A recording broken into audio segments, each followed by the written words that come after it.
ce que j'avais posé dans mes désirs, c'est comment je construis un couple avec un modèle, quitte à ce que personne ne le comprenne à l'extérieur, et quitte à ce que le modèle de couple que je veux vivre ne soit pas répétable, ne soit pas duplicable pour qui que ce soit sur la planète. Et ça, je t'invite vraiment à regarder comme ça, parce que ça, c'est aussi une manière extrêmement simple d'assumer qui tu es dans le couple. Et donc, en fait, du coup, là, c'est ce qui m'a permis de ne plus me comparer.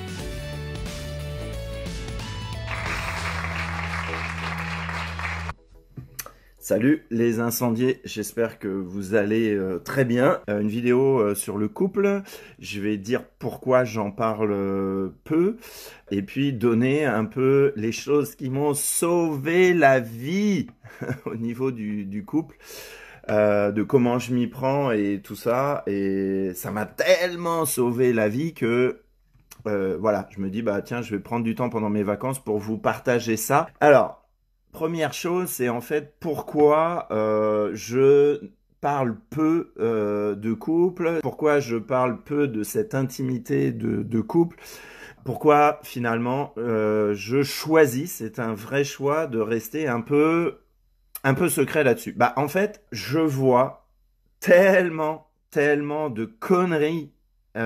Donc conneries en vocabulaire Nicolas Gétin, ça veut dire quoi?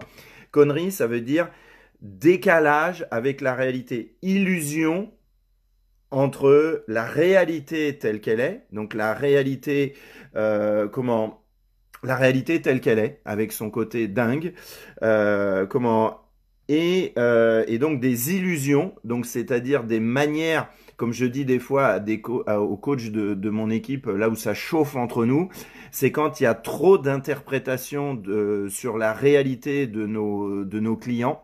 Donc là, ça fait pampan cucu parce que voilà, je surveille ça parce que tu peux, voilà, il faut être dans la réalité pour pouvoir aider les gens. Et donc, voilà, je vois trop de conneries, trop d'ignorance, trop d'illusions entre les love coachs qui sont complètement drivés par de l'ego, du paraître, etc.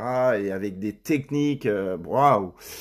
Et puis les bullshit de la spiritualité que moi je veux pas être associé de près ou de loin à ce genre de truc, et donc c'est pour ça que je communique peu sur l'amour dans le couple, etc.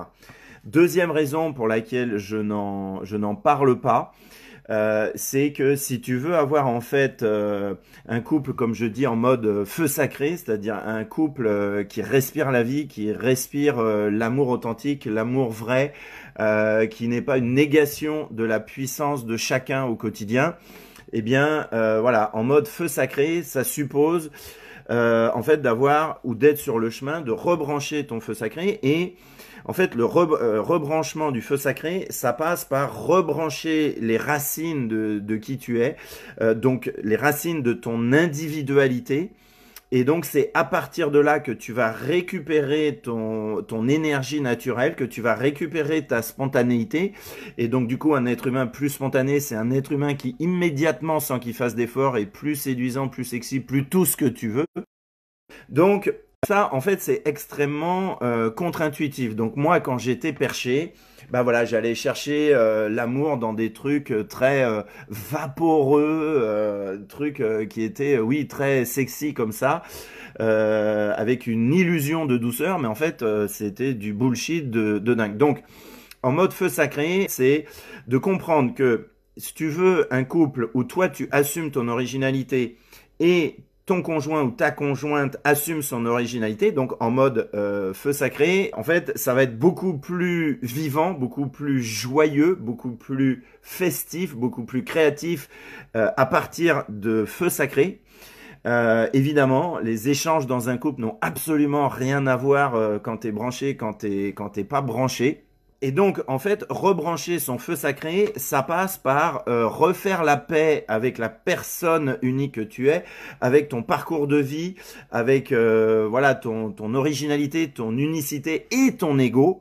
Et ça, c'est extrêmement contre-intuitif, ok? Et en fait, c'est pas le sujet de la vidéo, mais l'énergie de l'ego, c'est une énergie de survie et de protection extrême. Et cette énergie de protection, elle est extrêmement radicale. Elle ne baisse les bras devant rien. Donc en fait, ce côté radical de motivation pour rebrancher ton individualité et regarder ton ego en face, parce que c'est ça qui va te structurer et que donc du coup, bah forcément dans le couple, ça fait une énorme différence. Bah ça, c'est extrêmement contre-intuitif. Et en fait, de basculer ce passage où je vois pas mon ego, je vois pas mon énergie de survie, je ne vois pas mes mécanismes de protection de ma sensibilité, de basculer ça en mode feu sacré, liberté, jouissance d'être toi-même, ça demande un focus total. Pourquoi? Parce que notre énergie de survie, elle est radicale et elle ne baisse pas les bras et elle ne baissera pas les bras. Donc, ça veut dire que avant de brancher de l'amour sur toi, faut rebrancher ton animalité, ton affirmation, repasser par ton ego, parce que c'est ça qui va te donner en fait de la structure et qui déjà rebranche ton niveau de sécurité intérieure, ce qui va faire que derrière, un couple n'est pas du tout vécu à partir de plein d'insécurités inconscientes. Et je t'assure que ça fait juste une différence de dingue. Donc voilà pourquoi je parle. Mais là, dans cette vidéo, je vais beaucoup parler. Si ma chérie voit la vidéo, je vais me faire dézinguer parce qu'elle n'est pas du tout aux réseaux sociaux. En plus, si je parle du couple, mais on s'en fout. Je suis un être libre, je fais ce que je veux. Donc, c'est d'abord en rebranchant ton feu sacré que tu vas créer les conditions de t'aimer tel que tu es. Et pour rebrancher ton feu sacré, ça te demande du recentrage total sur toi, sur qui tu es et je vais dire après sur la personne que tu veux devenir. Donc, et en dehors de ce focus extrême sur rebrancher ton feu sacré, en fait les mécanismes de l'ego continuent leur affaire et donc les mécanismes de l'ego entretiennent un masque qui limite ton niveau de vérité dans ton couple, donc qui limite ton niveau de créativité dans ton couple, donc qui limite ton niveau d'enthousiasme dans ton couple et qui limite ton niveau de vie. Ça va là? J'espère que tu suis là en termes de limite entre soit tu as rebranché ton feu sacré complètement, soit tu ignores que ça existe, soit tu es même complètement perché, mais en tous les cas, dans le couple, ça, et je vais te donner plein de détails dans cette vidéo, ça fait une différence majeure, une différence extrême. Donc repasse par toi-même, repasse par ton énergie et ça demande un focus total qui après va faire que au niveau du couple, il y a plein d'efforts que tu n'as plus besoin de faire. Il y a plein de zones de confusion qui passent très vite en mode clarté. Juste parce que quand tu es rebranché à ton feu sacré, tu es rebranché à ta simplicité originelle et donc du coup les obstacles de couple ils se dézinguent d'eux-mêmes de par le fait que tu es branché sur ta simplicité. Voilà, hyper simple, hein. Trop simple. Donc voilà. Alors, maintenant que j'ai dit et donné des raisons pourquoi dans ce groupe, je ne m'étends pas trop sur cette notion d'amour, inconditionnel au-delà de la personne, de l'amour au-delà du couple, voilà. Donc, c'était pour ces raisons-là. Maintenant, j'ai envie de partager avec vous, en fait, un peu les points de conscience qui ont fait, et je sens tellement de gratitude d'avoir ça dans mon collimateur aujourd'hui. Collimateur est vraiment un mot très mal choisi. Donc je vais vous partager, vous appelez ça comme vous voulez, des graines de sagesse, de conscience, des leviers pour le couple, etc., etc. La première chose que j'ai envie de vous partager, c'est le temps où j'étais célibataire. C'était long, 5 ans à rester célibataire. Et en fait, là, qu'est-ce que j'ai bouiné? Je m'occupais de rebrancher mon feu sacré, même si ça n'a pris qu'un an. Mais comme au départ, je savais pas que ce truc-là existait, voire que c'était notre essence. Donc, j'ai perdu du temps. Mais en fait, qu'est-ce qui s'est passé en fait avant d'être dans le couple dans lequel je suis aujourd'hui?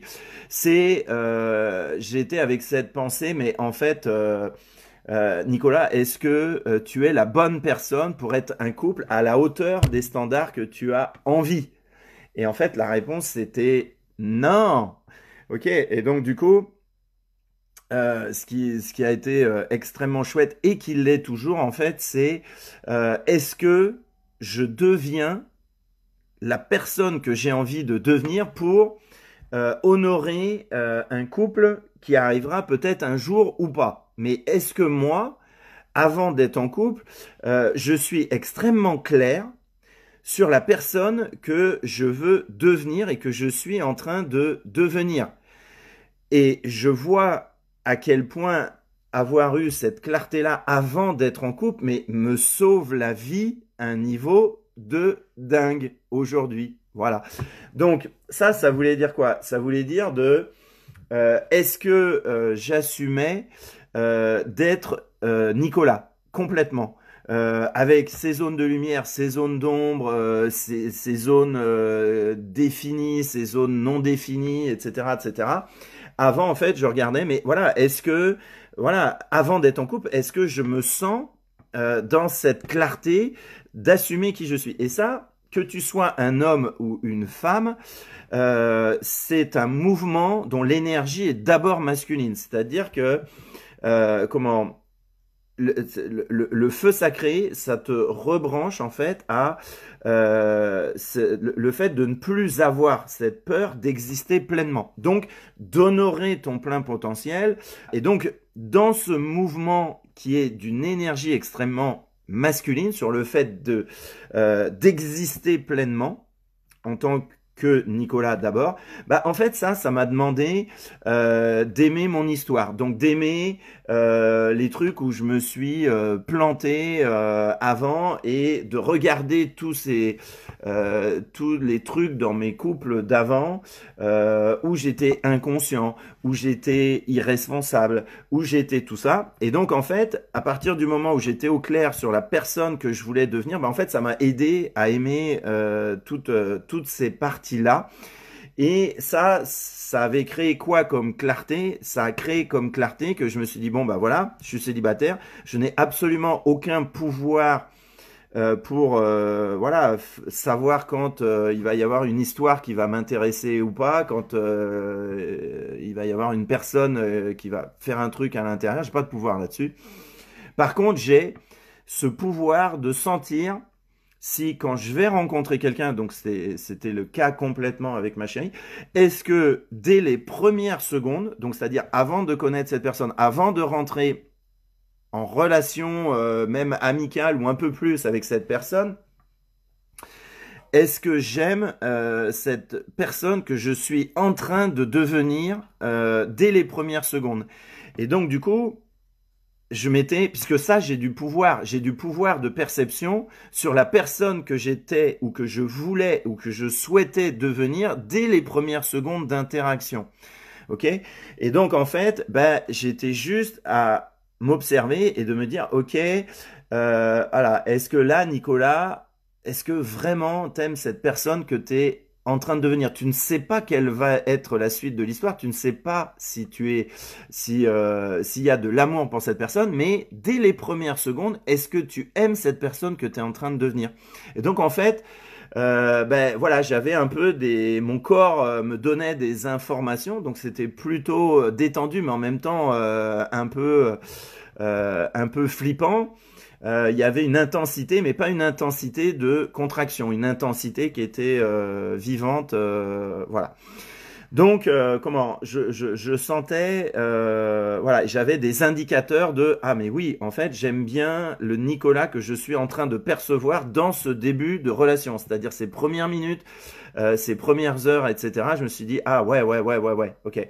Et donc après, comment ça s'est passé? C'est j'étais attentif puisque mon couple d'avant avait duré 10 ans. Très très belle aventure s'il en est, mais comment j'avais vu que un peu les 2 dernières années, donc année 9 et année 10 en fait, comment bah en fait je sentais qu'il y avait bon j'étais pas du tout branché hein, à mon feu sacré et tout ça, mais comment euh, je n'avais pas ce filtre-là, ce regard particulier sur le monde, sur est-ce que j'ai envie d'embrasser cette personne H24, c'est-à-dire il vente, il neige, je suis triste, je suis joyeux, je suis dépité, je suis excité, etc. J'avais vu que dans les années 9 et 10, en fait, il y avait quand même quelque chose qui avait baissé. Et en fait, en rebranchant mon feu sacré, ça m'a permis de reprendre la responsabilité de tout ça. Et effectivement, de débuter la relation que j'ai actuellement avec un tout autre niveau de clarté, un tout autre niveau d'implication et de kiff dès le départ. Et donc, là, avant en fait de créer les conditions pour embrasser celle qui allait devenir ma chérie, je me disais, bon, est-ce que là, tu sens que éventuellement, pour les 25-30 prochaines années, est-ce que Nicolas, au fond de toi, est-ce que tu es sûr que, quelles que soient les tempêtes, quelles que soient les joies qui vont arriver après, est-ce que tu sens une envie extrêmement simple et spontanée d'embrasser cette personne H24, le jour, la nuit, fatigué, pas fatigué, en forme? Est-ce que tu ressens ça à l'intérieur? Et ça, pour moi, alors c'est un critère qui est toujours d'actualité.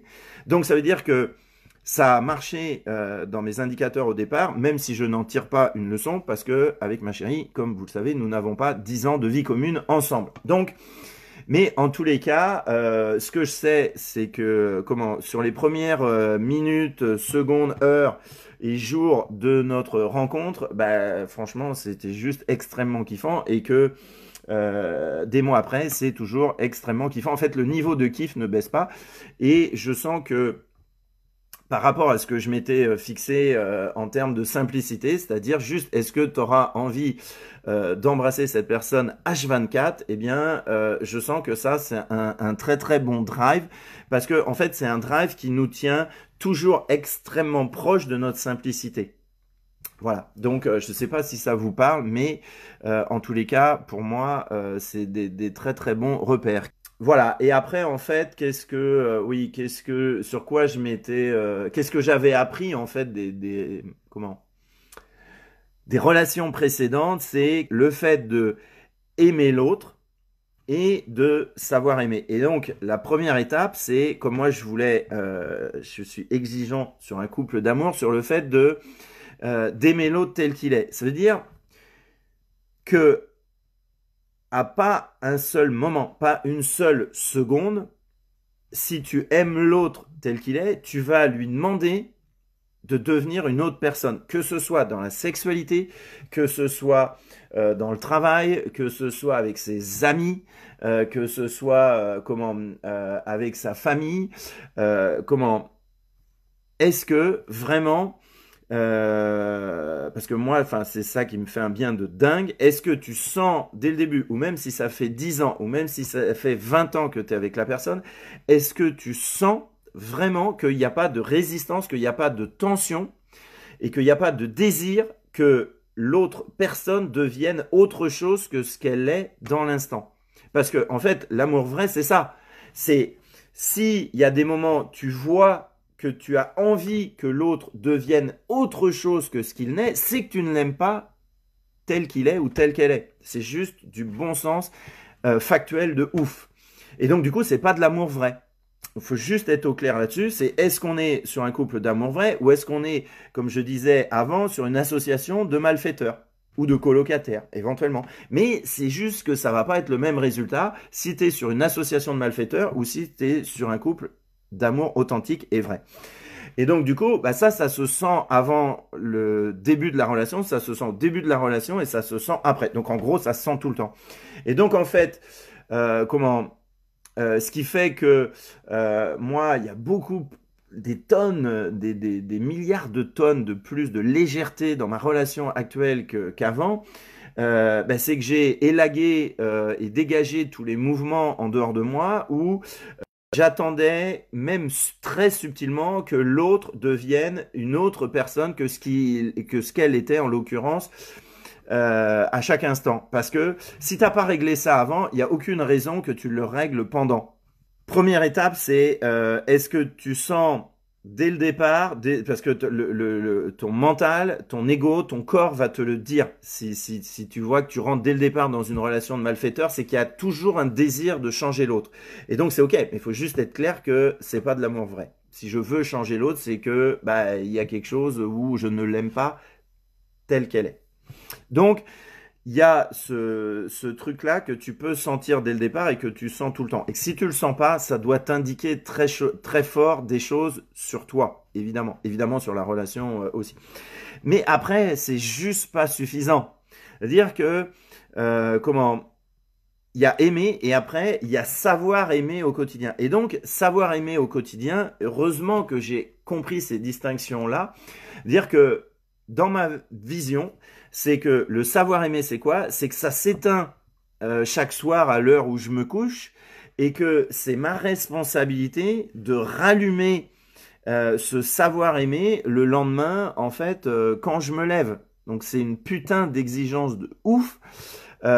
Comment de voilà d'être au clair avec ça, c'est-à-dire que tu recommences tout tous les jours. Est-ce que tu es prêt? Moi, en tous les cas, avant de commencer une quelconque relation, j'étais vachement au clair avec ça.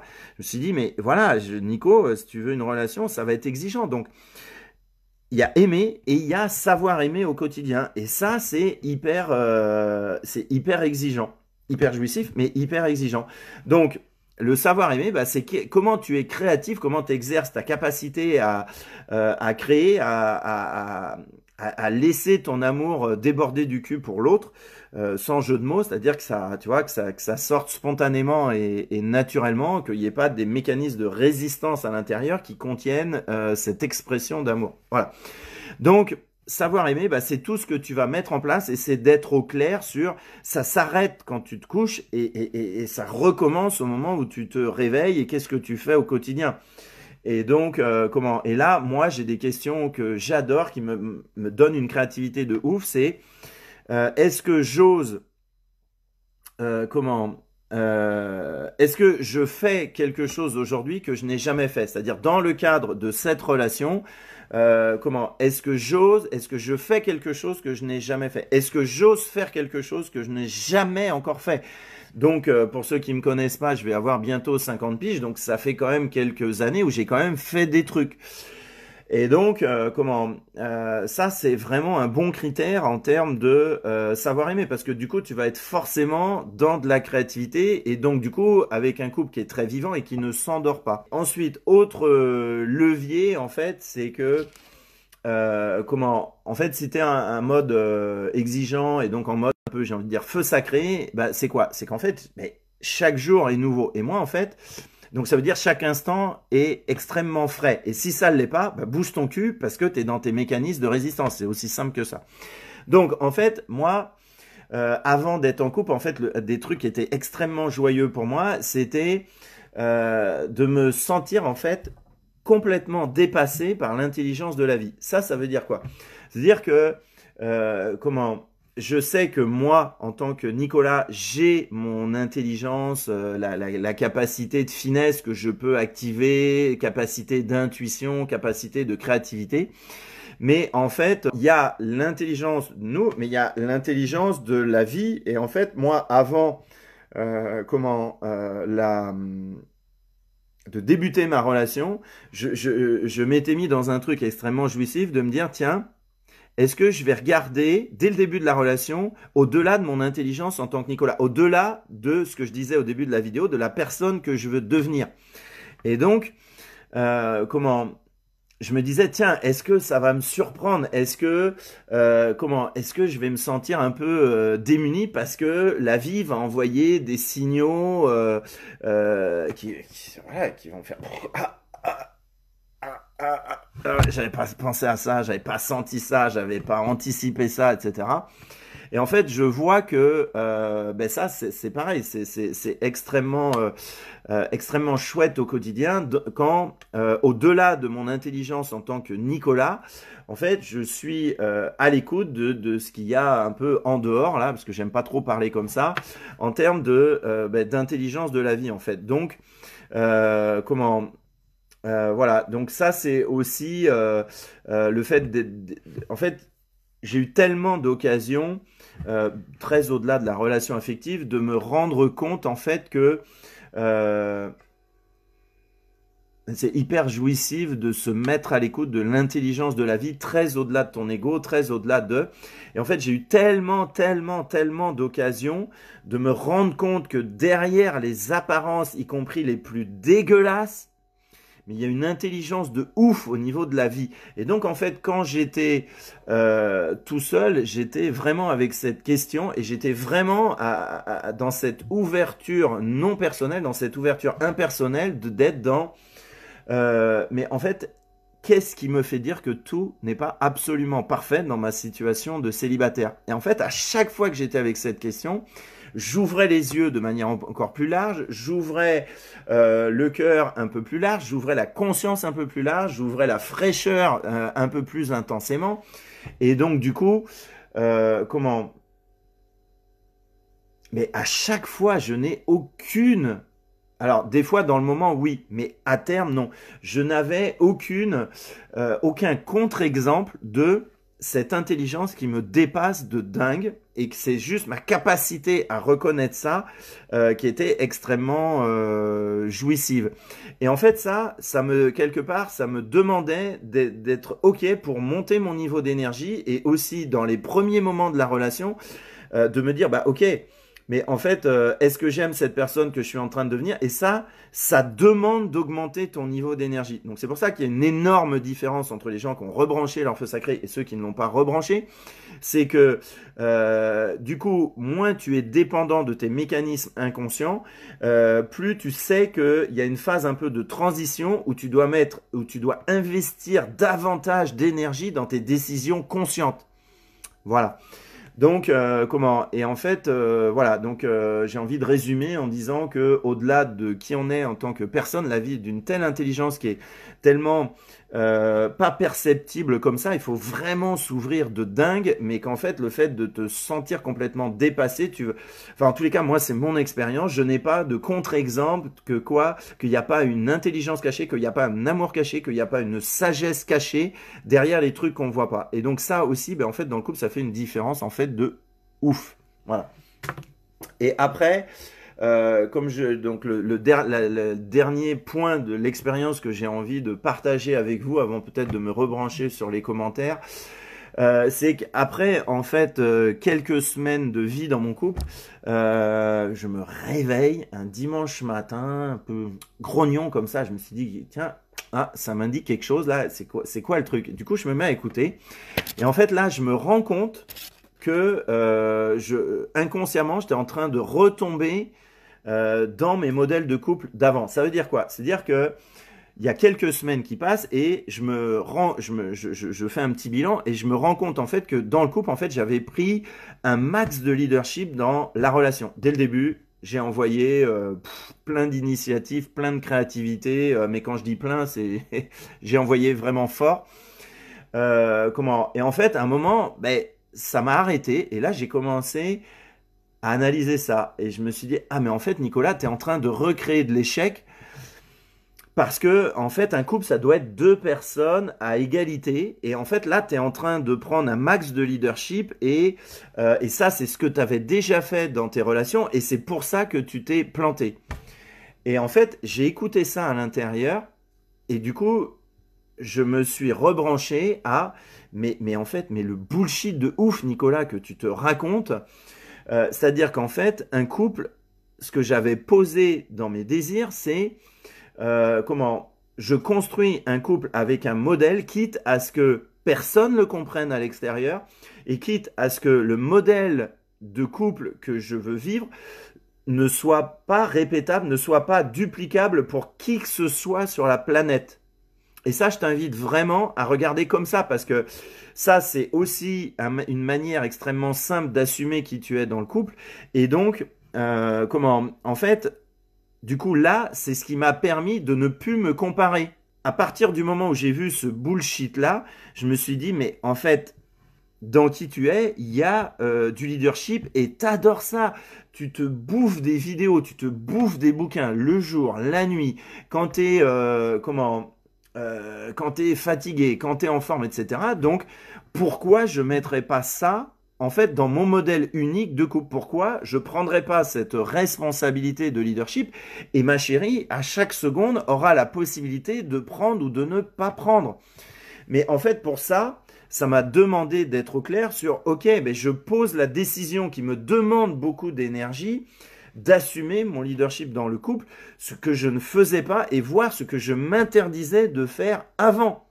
Donc tout un tas de trucs de conscience, d'éveil et tout ça que je ramenais pas dans mon couple. Tout ça parce que j'obéissais à une idée qui est une idée d'énergie basse, comme quoi dans le couple on doit être à égalité sur tous les domaines. Donc c'était du bullshit de ouf. Et quand je faisais ça, je me rendais pas compte que inconsciemment, en fait, j'adhérais à un modèle de couple extérieur. Ce qu'il ne faut mais jamais faire. Qu'on s'inspire de modèles de couple pour grandir au départ, c'est nécessaire, on se construit d'humain à humain. Mais après, le challenge pour tout couple, c'est de passer dans un modèle de couple qui est peut-être nulle part reproductible pour qui que ce soit d'autre, pour aucun autre couple sur la planète. Parce que ça, au moins, c'est sûr que tu es dans ta créativité. Donc, ouais. Très belle reconnaissance de mécanisme inconscient, le leadership à fond sans l'imposer et sans culpabiliser. Voilà, parce que moi, en fait, avant, je culpabilisais de mettre mon leadership dans le couple. Ça allait pas, hein, dans cette trombine. En assumant ce que tu es sans avoir peur d'écraser l'autre. Bah voilà, c'est ça. Voilà, c'est ça. Et ça, en fait, mais ça m'a changé la vie de dingue. Et là, je suis vraiment dans mon pouvoir de création qui est dans cet échange de grande intimité dans le couple, dans cet échange de grande sensibilité. Du coup, il y a toujours des mécanismes qui remontent et le fait d'avoir vu ça par moi-même et sans me faire aider, du coup, bam, j'ai dégagé ça et du coup, ben, forcément, ça a remis de l'énergie, ça m'a réautorisé de la créativité, ça m'a autorisé à assumer qui je suis dans mon unicité à un niveau supérieur avec des standards plus élevés. Donc, évidemment que ça a fait un bien de dingue au couple et évidemment voilà que ça met de l'énergie partout. Voilà. Merci de ces clés, c'est de l'or pour moi qui découvre juste ton approche. Je sors d'années semi-morte. Ah bah oui, hein, le groupe Feu Sacré, c'est épilation de l'ego et c'est tout ce qui nous permet de rebrancher notre énergie de dingue. Hâte de rebrancher ce feu sacré, ça me parle à fond. Bien que ce me soit très étranger, t'inquiète pas, c'est ultra simple. Tu regardes quelques centaines de vidéos qui sont dans les fichiers de ce groupe et ça deviendra beaucoup plus familier. Si le couple est la réunion de deux personnes uniques, il ne peut être que unique en fait. Bah oui, ça c'est clair et net et dans la simplicité et avec un maximum de joie au quotidien. Le bon sens, mais c'est très challenge ça, hein. Bah ouais, réinventer mon couple, et oui. Et donc du coup, bah plus on se réinvente soi-même, ce qui est vraiment le charme du feu sacré, plus après en fait on transfère ça dans le couple et donc c'est un couple qui se renouvelle et qui se réinvente en permanence. Donc il n'y a pas il n'y a pas de baisse de désir ou de tous ces trucs qui sont vendus et après il faut retrouver du désir. Ben non. Merci beaucoup pour vos commentaires. Bah, si vous aimez l'amour, likez cette vidéo, adorez-la, faites en sorte qu'elle remonte de temps en temps. Parce que je vous ai dit à la fois pourquoi je parle peu d'amour alors que j'adore en parler dans ce groupe. Donc les raisons sont au début de la vidéo et du coup voilà où j'ai partagé des trucs qui m'ont sauvé la vie. Amusez-vous bien, passez une journée d'enfer. N'hésitez pas à liker de dingue les vidéos du groupe. Faites-les remonter. Parlez du groupe à l'extérieur si vous sentez que ça amène de la valeur. Si le groupe vous amène de la valeur, si ça aide à prendre vos décisions, ça vous aide à rebrancher votre énergie, à rebrancher votre feu sacré, bah juste mettez un petit like de temps en temps. Passe une bonne journée, soit tu libères, soit tu galères. Amusez-vous. Ciao, ciao.